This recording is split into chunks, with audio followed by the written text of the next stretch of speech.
Shalom God's DNA, Happy Sunday buat kita semua dan welcome home buat kamu yang baru pertama kali join di online service hari ini. Happy banget bisa ketemu kalian semua meskipun ketemunya masih secara online ya, kita belum bisa ibadah offline, but it's okay. Saya berdoa hari ini dimanapun kamu berada, kamu selalu dalam lindungan Tuhan dan selalu dalam penyertaan Tuhan dengan kesehatan dan kekuatan. Amin. So sebelum kita mendengarkan khotbah hari ini, ada budaya yang harus selalu kita ingat dan harus selalu kita lakukan sebelum kita mendengarkan khotbah. Amin. Ada 3B. B yang pertama adalah bawa Alkitab, B yang kedua bawa catatan, dan B yang ketiga be excited. Yang excited boleh kasih komennya, katakan I'm excited, atau boleh kasih reaction fire-nya di live comment yang ada di YouTube di kanan, kiri, atau di bawah saya ini. Amin. Saya excited banget membagikan sesuatu buat teman-teman semua di awal yang baru, di minggu yang pertama di bulan September. Mari sama-sama kita berdoa. Bapa, kami mengucap syukur, kami berterima kasih untuk kebaikan Tuhan yang begitu besar dalam kehidupan kami. Tuhan, thank you 8 bulan yang kami laluin, kami lewati di sepanjang tahun 2020. Kami tahu Tuhan gak pernah meninggalkan kami, Tuhan selalu ada sama-sama dengan kami. Dan hari ini kami ada di minggu yang pertama, di bulan yang ke-9, di bulan September. Tuhan, kami sungguh sangat amat percaya bahwa penyertaan Tuhan juga akan terus menyertai setiap kami. Hari ini kami mau dengar khotbah, kami mau dengar firman Tuhan, kami mau buka hati kami, telinga kami, pikiran kami untuk ditaburi benih firman Tuhan. Biarkan Tuhan hari ini bukan sekedar informasi yang kami dapatkan, tapi benar-benar kebenaran yang akan mentransformasi setiap kehidupan kami. Terima kasih Bapak, berbicara spesifik buat pribadi, lepas pribadi, dimanapun kami berada hari ini. Terima kasih Tuhan, hanya di dalam nama Tuhan Yesus Kristus yang excited dengar firman Tuhan, sama-sama kita katakan amin. Wow. Seperti yang sudah disampaikan oleh Ci Audrey di minggu yang terakhir di bulan Agustus, minggu kemarin tepatnya, kalau kita sudah ada 5 bulan tepatnya, 5 bulan lebih bahkan, kita udah ibadah online. Tidak ada jemaat atau pengerja setiap minggunya yang ketemu secara langsung seperti biasanya sebelum pandemi ini ada. Hanya ada tim produksi, hanya ada God's DNA Worship, hanya ada host yang ada di setiap recording, setiap taping yang ada. Wow, dan di bulan ini kita memasuki bulan yang ke-6 kita beribadah online. Saya sudah sangat amat rindu dengan teman-teman semua, dengan adik-adik semua yang ada di rumah ataupun kalian yang lagi di jalan. Saya sangat rindu untuk menyapa secara langsung. Tapi gak apa-apa ya, meskipun kita belum bisa ketemu secara langsung, tapi jiwa kita, koneksi kita selalu terkoneksi. Amin. So, bolehkah kita memberikan apresiasi buat teman-teman yang sudah melayani tim, teman-teman produksi, teman-teman media, teman-teman God's DNA Worship, para host, volunteers yang melayani di balik layar, yang udah ngedit, yang udah bikin semua yang ada di sini supaya berjalan dengan baik, setiap sound systemnya. Bolehkah kita berikan apresiasi bagi mereka dengan tepuk tangan di rumah, di depan layar kamu. Tepuk tangan. Thank you so much buat tim produksi, thank you so much buat teman-teman media, thank you so much buat editor, thank you so much buat host yang asik-asik banget. Oke. Thank you so much buat kalian semua yang terus mendukung dan berdoa untuk ibadah online God's DNA berjalan dengan baik. Amin. Dan tidak terasa kita udah ada di bulan yang akhirannya tuh ada sadis. Katakan ber. Wow, pas masuk bulan ini saya ingat, aduh kalau udah itu udah deket banget sama Desember gitu kan. September, Oktober, November, Desember. Oke. Kalau kita sudah lalui September ini nanti gak kerasa waktu akan berjalan begitu cepat. Kita akan menemukan bahwa 3 bulan lagi kita akan merayakan Christmas. Kita akan merayakan Christmas. Yang excited buat Christmas katakan wuh. Oke, meninggalkan Dan kalau kita lihat, wow gue grogi lagi, bentar. Boleh gue ngulang dari ini kan guys? Boleh kan ya? Dan tidak terasa juga kita sudah ada di bulan yang ada akhirannya tuh ber. Biasanya kalau sudah bulan yang ada akhirannya ber, yaitu sekarang September, itu udah sangat dekat dengan Christmas ya. September, Oktober, November, dan Desember. Gak kerasa bahwa 3 bulan lagi nih, 3 bulan lagi kita akan merayakan Christmas. Dan kita akan meninggalkan namanya tahun 2020. Mungkin di tahun ini Christmas yang akan kita rayakan tidak akan sama seperti tahun-tahun sebelumnya. Dan saya mau ajak teman-teman semua, adik-adik semua untuk mereview ke belakang. Selama 9 bulan yang ada di belakang kita di sepanjang tahun 2020 ini, kita akan melihat dan mengingat bahwa ternyata di tahun 2020 ini adalah tahun benar-benar tahun dimensi yang baru. Benar-benar semuanya full of surprise. Ya nggak sih? Kalau saya flashback kembali, saya ingat-ingat kembali tahun 2020 ini 9 bulan ke belakang. Ternyata tahun ini adalah tahun yang penuh dengan surprise. Surprise dengan segala sesuatu yang baru sesuai dengan tema di GBI Rayon 8. Tahun dimensi yang baru. Awal tahun masuk 1 Januari banjir besar di mana-mana. Kemudian pandemi melanda bukan hanya di Indonesia, bukan hanya di Cikarang, bukan hanya di Jakarta, tapi pandemi melanda seluruh dunia. First time adanya physical distancing, first time harus pakai masker kemana-mana, bawa hand sanitizer, cuci tangan, first time orang-orang selama 3 bulan di rumah, nggak kemana-mana, semuanya pada parno, ketakutan, takut kena virus. First time online school, kampus, office, ada WFH lah dan macam-macam. First time ya, mungkin bagi yang kuliah kedokteran juga, dia koasnya terhambat karena pandemi ini. Mungkin harus tertunda beberapa bulan, mungkin ada yang tertunda beberapa tahun. Jangan ya, kelamaan nanti lulusnya. First time online service buat seluruh gereja di semua negara. First time kita harus adaptasi kebiasaan baru.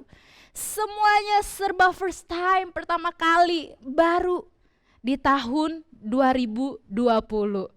Wow, dan tahun ini puji Tuhan, Tuhan mempersiapkan kita, Tuhan menuntun God's DNA di tahun 2020 dengan tema reflection. Katakan reflection.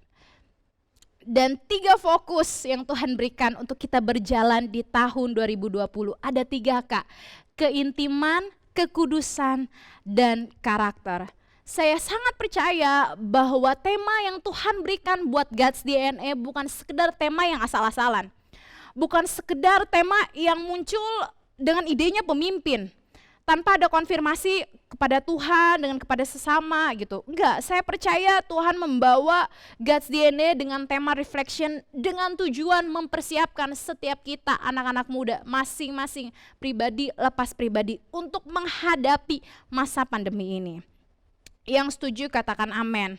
Supaya kita bisa terus melihat Dia, supaya kita terus bisa mengandalkan Dia, supaya kita terus bisa bertumbuh di dalam Tuhan sekalipun pandemik datang dan membuat kita gak bisa ibadah bareng-bareng, gak bisa ibadah sama-sama. Tapi justru ini momen yang tepat untuk kita membangun kehidupan pribadi kita bersama dengan Tuhan secara pribadi. That's reflection, amen. So teman-teman, adik-adik semuanya, kalau di bulan Agustus kita belajar tentang connect, saya percaya kita dibekali dengan firman Tuhan, dengan pengajaran yang luar biasa dari minggu pertama sampai minggu kelima. Dengan kakak-kakak, dengan teman-teman saya yang luar biasa banget khotbahnya. Saya percaya banyak hal-hal yang baru yang kalian dapatkan untuk diaplikasikan supaya kita bisa connect satu dengan yang lain.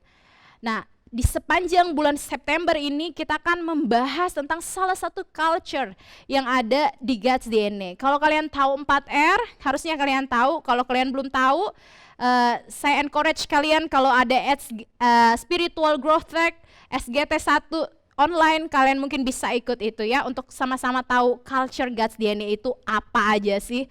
Nah, salah satu culture yang ada di God's DNA kita akan bahas di sepanjang bulan September ini, yaitu berakar atau rooted. Mungkin banyak di antara kita bertanya, loh kita kan udah bahas tentang connect. Bulan lalu kalau connect ke cell group, berarti kan kita udah tertanam dong di cell group. Loh apa bedanya tertanam sama berakar? Pertanyaan itu nggak salah ya, itu good question untuk kita mempunyai pemikiran seperti itu. Apa sih bedanya tertanam sama berakar? Yang perlu kita ketahui, kalau kita sudah tertanam di sebuah wadah, itu tertanam, benar tertanam. Tapi apakah hidup kita tuh bagaikan benih ketika kita menerima Tuhan Yesus sebagai Tuhan dan Juru Selamat dalam kehidupan kita bagaikan benih. Ketika kita menerima Tuhan, terus lalu kita tertanam dalam sebuah komunitas, kita tertanam. Nah, tapi masalahnya kita nggak boleh hanya sekedar tertanam, teman-teman. Kita nggak boleh hanya sekedar ya udah nih tertanam di God's DNA, tertanam di cell group misalnya ya. Tapi kita tidak mengalami pertumbuhan. Nah, berakar adalah salah satu langkah awal untuk kita mengalami namanya pertumbuhan. Nah, masalahnya kalau kita sudah tertanam, apakah kita sudah berakar? Apakah kita sudah mengalami pertumbuhan? Dan yang terakhir pertanyaannya, apakah kita sudah menghasilkan buah?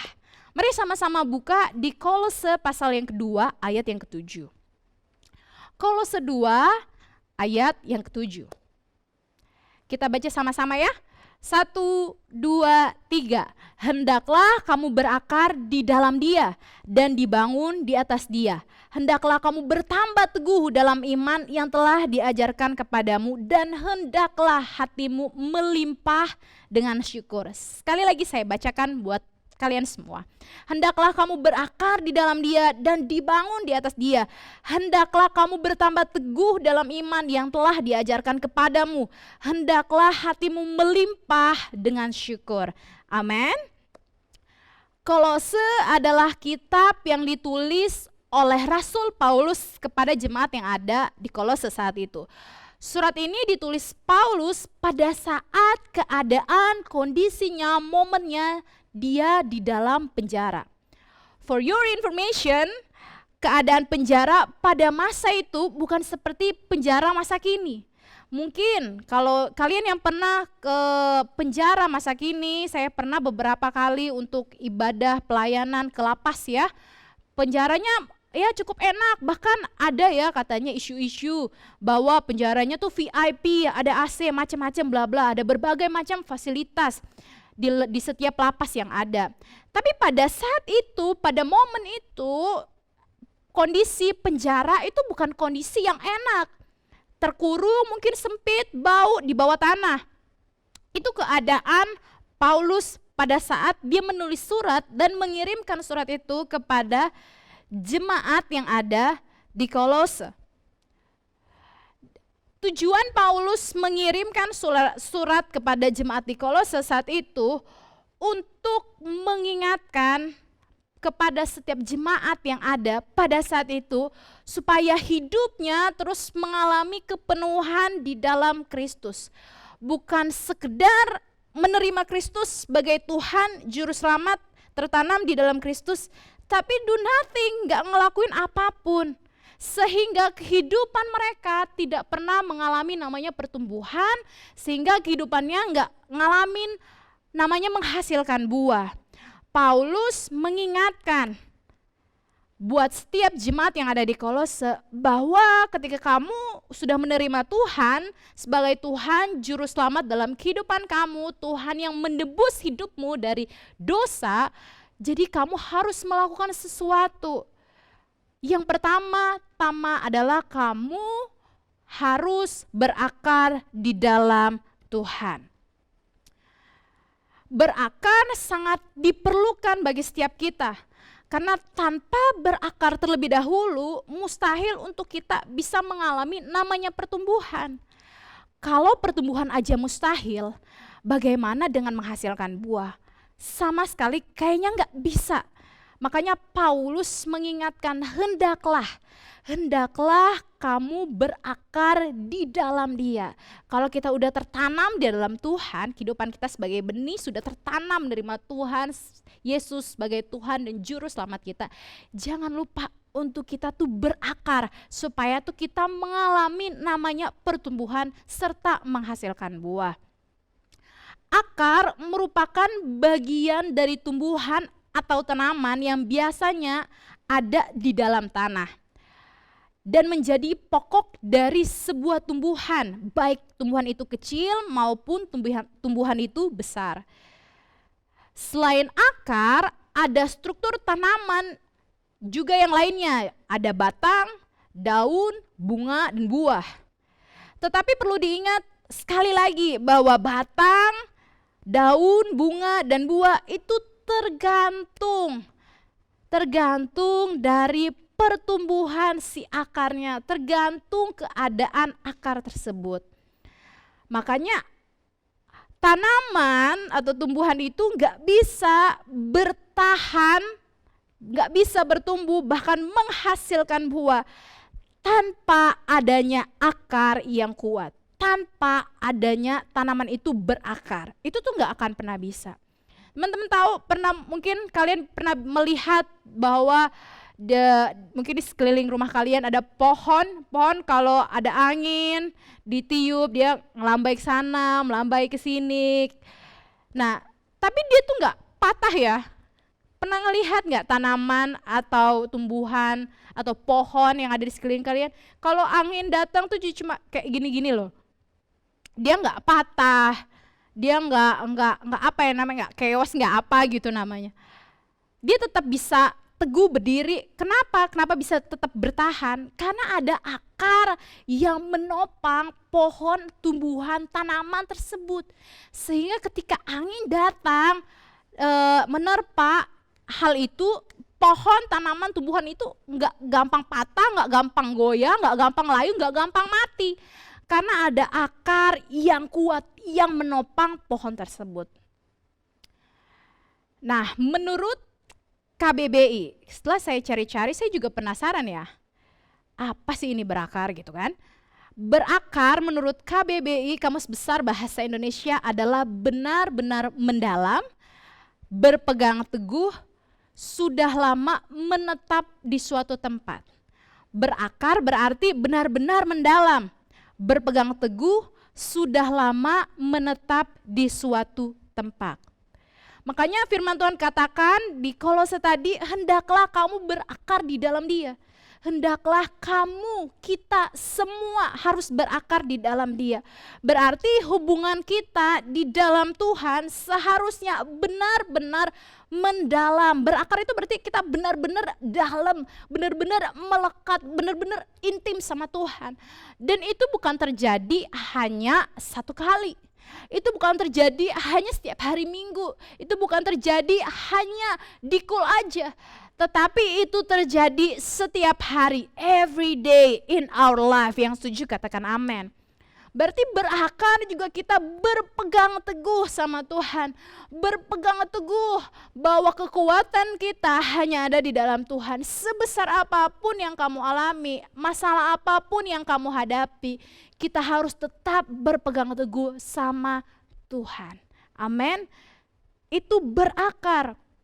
Dan yang ketiga, berakar itu sudah lama menetap di suatu tempat. Saya mau kasih tahu buat teman-teman semua, buat adik-adik semua yang menonton hari ini. Kalau hidupmu pindah sana, pindah sini, tidak tertanam di satu komunitas yang tepat, atau kamu ngelihat, komunitas A ini, nggak asik banget ibadah online-nya gitu kan. Oh, komunitas B yang lebih asik. Dari kamu dari komunitas A, kamu pindah ke komunitas B. Kamu ngelihat komunitas B, ibadahnya kayaknya kurang seru. Kamu ngelihat ada komunitas C yang ibadahnya lebih oke gitu kan. Kamu akhirnya pindah sana, pindah sini, nggak ada tempat tujuan, nggak ada satu wadah yang tetap yang ada dalam hidupmu untuk kamu mengalami pertumbuhan. Gak heran kamu tidak mengalami buah. Kamu nggak ngalamin namanya pertumbuhan, kamu nggak boro-boro ngalamin buah bertumbuh aja tuh enggak, karena kamu tuh mati. Hati-hati teman-teman. Seperti yang sudah Ci Audrey katakan, ini sangat relate ya dengan tema bulan lalu. Kita tuh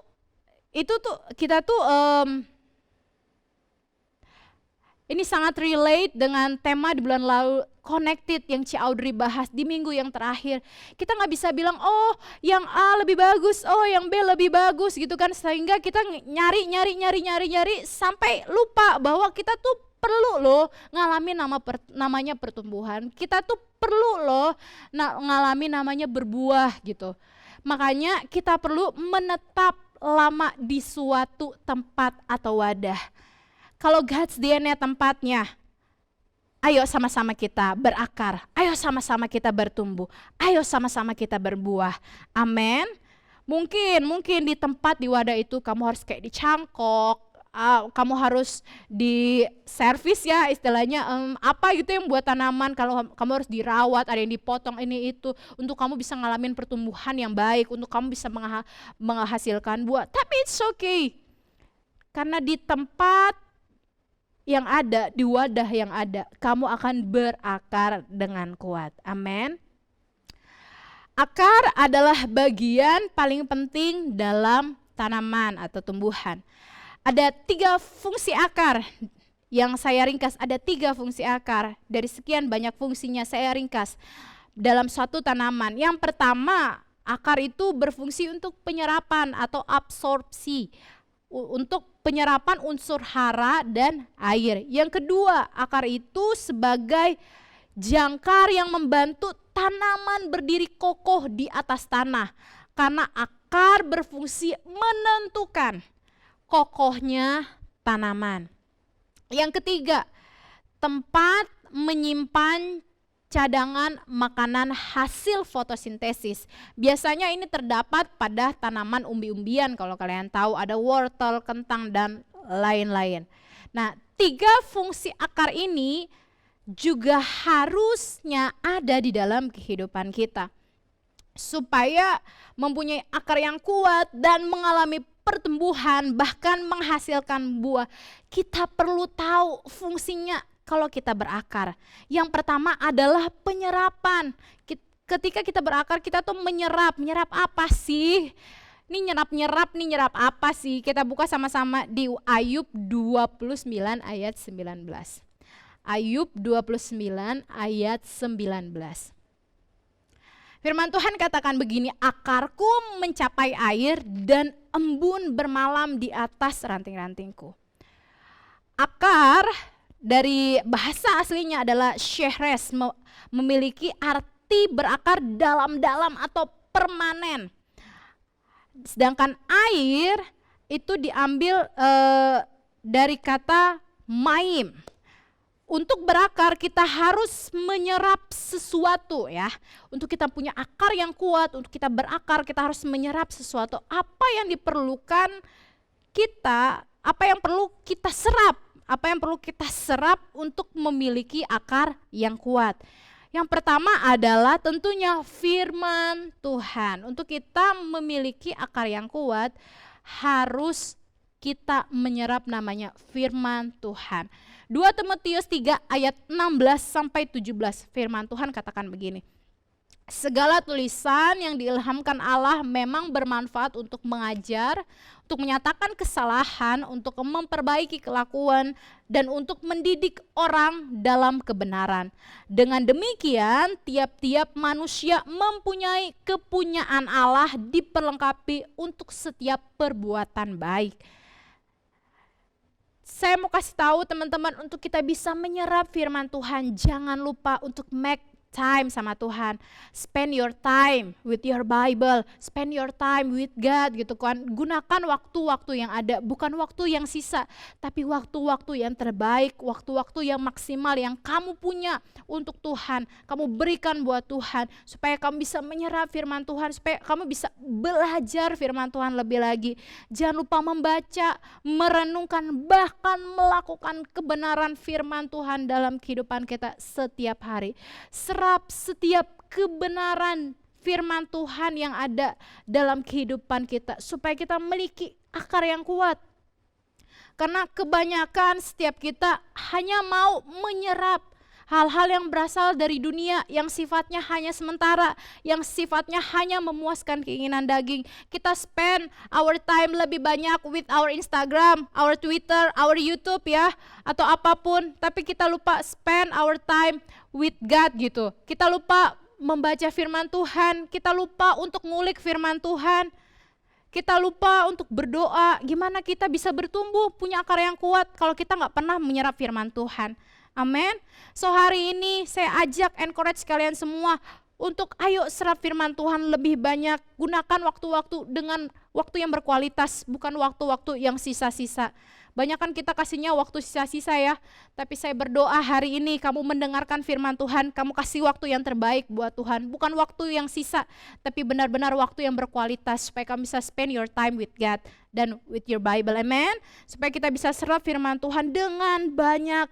Karena firman Tuhan yang kita serap akan mengajarkan dan menuntun kita ke banyak hal yang belum pernah kita pikirkan, belum pernah kita lihat, belum pernah timbul dalam hati kita. Amin. Dan fungsi akar yang kedua adalah penopang supaya tetap kokoh.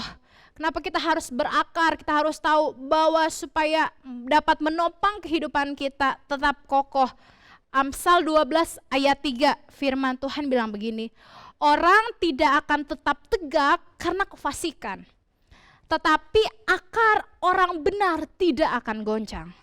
Sekali lagi, orang tidak akan tetap tegak karena kefasikan, tetapi akar orang benar tidak akan goncang. Saat kita berakar yang kuat, kita menyerap firman Tuhan, kita harus tahu bahwa saat kita berakar, akar itu akan menopang kehidupan kita supaya tetap kokoh.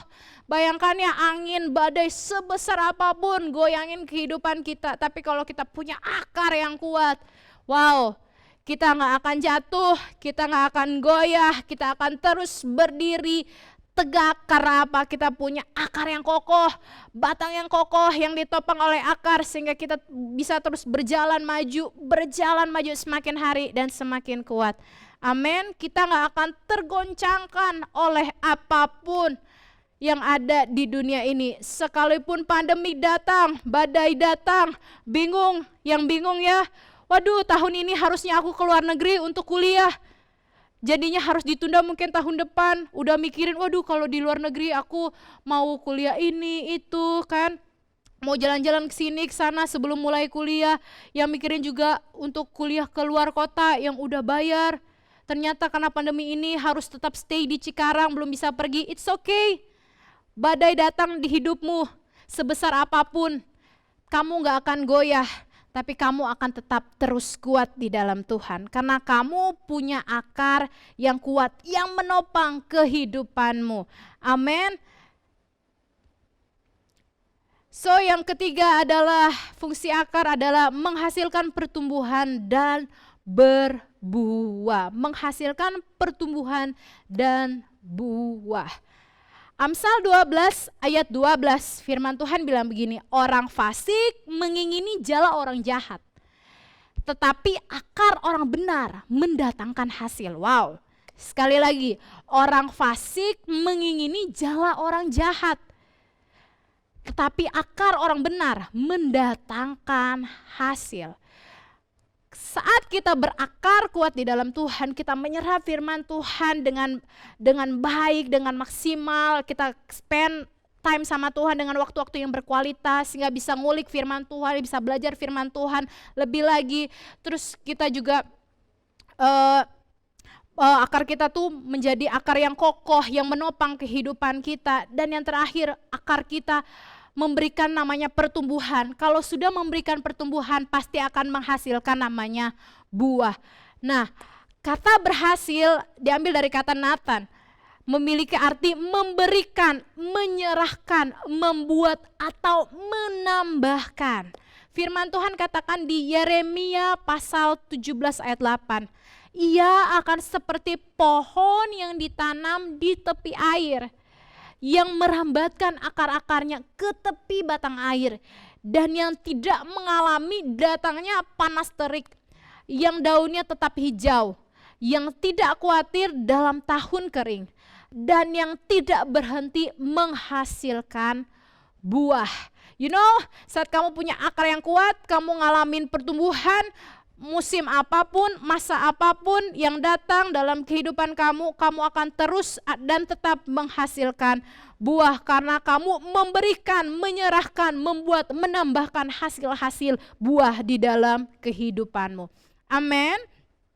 Saat kita memiliki akar yang kuat dan kita menghasilkan sesuatu yang luar biasa, kita akan membuat orang-orang di sekeliling kita merasakan buah yang ada dalam kehidupan kita.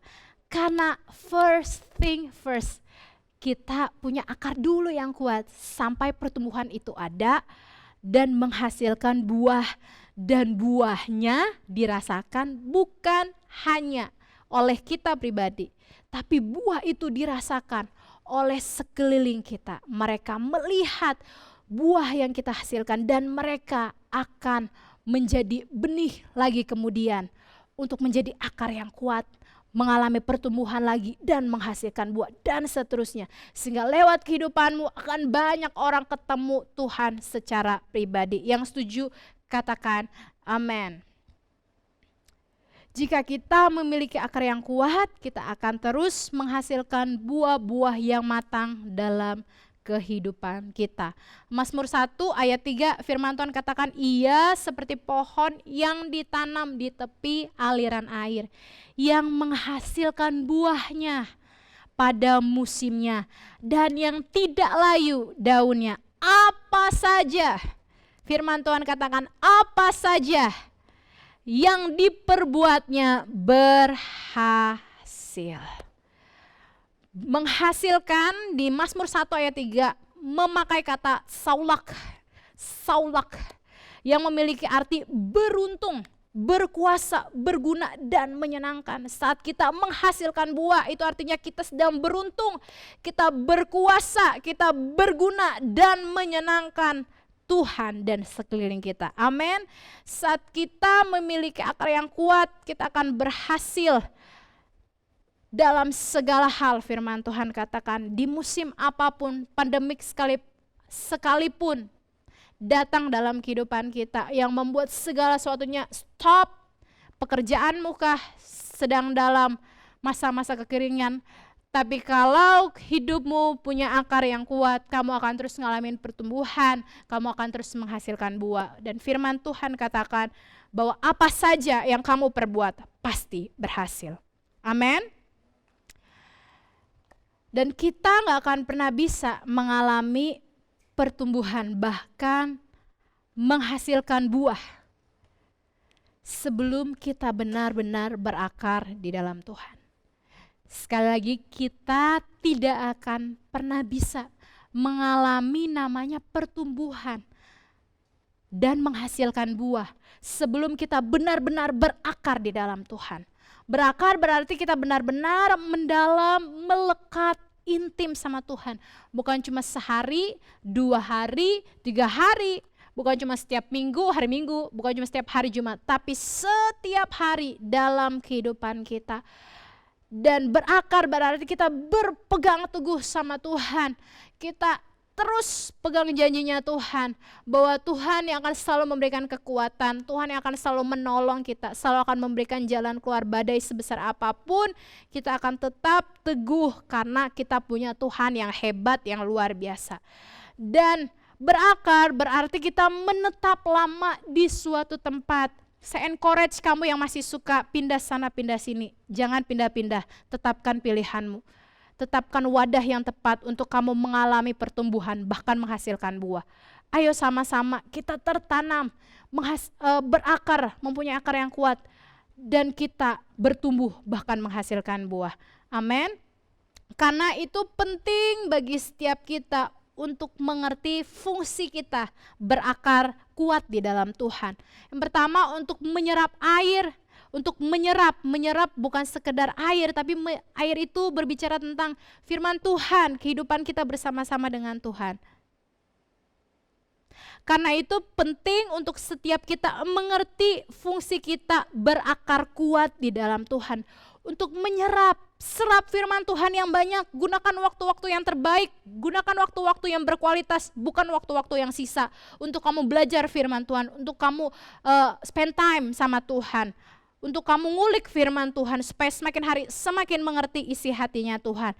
Untuk menopang kehidupan kita supaya kita tetap kokoh. Ketika kita berakar yang kuat, kita harus tahu bahwa akar itu yang menopang kehidupan kita. Mau badai sebesar apapun, masalah sebesar apapun, tantangan sebesar apapun, kita akan tetap kuat di dalam Tuhan. Karena kita kokoh, karena ada akar yang menopang kehidupan kita. Yang terakhir adalah menghasilkan buah. Ketika kita berakar di dalam Tuhan, akar itu akan bawa kita kepada namanya pertumbuhan, dan pertumbuhan pasti kita akan menghasilkan buah. So, saat badai, masalah, tantangan sebesar apapun, pandemi sebesar apapun datang, bahkan mungkin pandemi ini akan sampai di akhir tahun, karena di minggu ini saja sudah 3.000 kurang lebih ya, 3.000 yang positif COVID-19 pandemi ini. Tapi tantangan sebesar apapun, badai sebesar apapun, masalah sebesar apapun yang akan datang ke kehidupan kita, kita akan tetap teguh berdiri, kita akan tetap kuat, kita nggak akan gampang hancur, gampang lemah, karena kita punya akar yang kuat, akar yang selalu bawa kita dekat kepada sumber air, sehingga musim boleh berganti terus menerus, tapi kita akan tetap dan terus menghasilkan namanya buah, karena kita memiliki akar yang kuat, karena kita punya akar yang merambat. Semakin hari semakin mencari sumber air, dan semakin hari akar itu akan semakin kuat di dalam kehidupan kita. Yang setuju katakan amin. So God's DNA, dimanapun saat ini kamu ditempatkan, kamu berada, jangan hanya sekedar jadi benih yang tidak So God's DNA, dimanapun kamu ditempatkan hari ini, jangan hanya jadi benih yang tidak bisa menghasilkan buah dan justru mengalami kematian. Tapi biarkan hidupmu jadi benih yang bertumbuh mempunyai akar yang kuat. Kita punya akar yang kuat untuk kita bisa menghadapi badai sebesar apapun. Sehingga kita bisa menghasilkan pertumbuhan dan bisa menghasilkan buah. Di musim apapun, firman Tuhan katakan, kita akan terus menghasilkan buah. Amin. Mari sama-sama kita berdoa. Bapa, terima kasih untuk kebaikan-Mu, kemurahan-Mu dalam kehidupan kami. Thank you Tuhan buat firman Tuhan yang telah kami dengar hari ini. Hamba berdoa firman Tuhan yang didengar oleh setiap anak-anak-Mu hari ini bukan sekedar masuk kuping kiri, kemudian keluar kuping kanan, nggak direspon dengan baik, tapi biarkan firman Tuhan hari ini yang didengar mendapatkan tempat yang terbaik dalam hati dan hidup kami, karena kami gak mau hanya sekedar jadi pendengar Tuhan, tapi kami mau jadi pelaku-pelaku kebenaran firman Tuhan. Kami gak mau sekedar jadi benih yang tidak menghasilkan buah, tapi kami mau jadi benih yang menghasilkan buah, mempunyai akar yang kuat dan menghasilkan pertumbuhan dan buah kami Tuhan di musim apapun. Kami percaya ketika kami di dalam Tuhan, di musim apapun kami akan terus menghasilkan buah, dan buah kami dinikmati oleh semua orang. Terima kasih Tuhan, hamba selesai berhenti berbicara, tapi hamba percaya Tuhan gak pernah berhenti berbicara dalam kehidupan kami. Sebab itu berbicara lebih spesifik buat setiap kami pribadi lepas pribadi.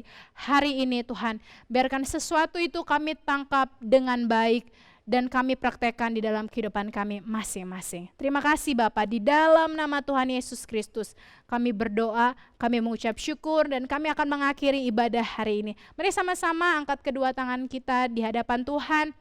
Kita terima berkat daripada Tuhan. Terima berkat Tuhan, biarkan cintanya Tuhan mengalir di hidupmu. Tuhan akan semakin membawa kamu naik dan bukan turun, menjadikanmu kepala dan bukan ekor. Setiap langkah dalam kehidupanmu ada penyertaan, perlindungan Tuhan senantiasa melekat dalam kehidupanmu.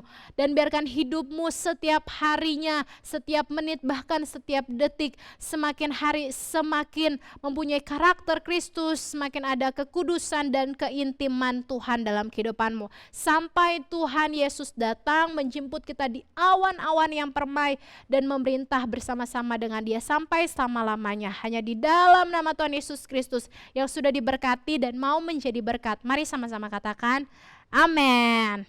Happy Sunday, God's DNA. See you next week. God bless you.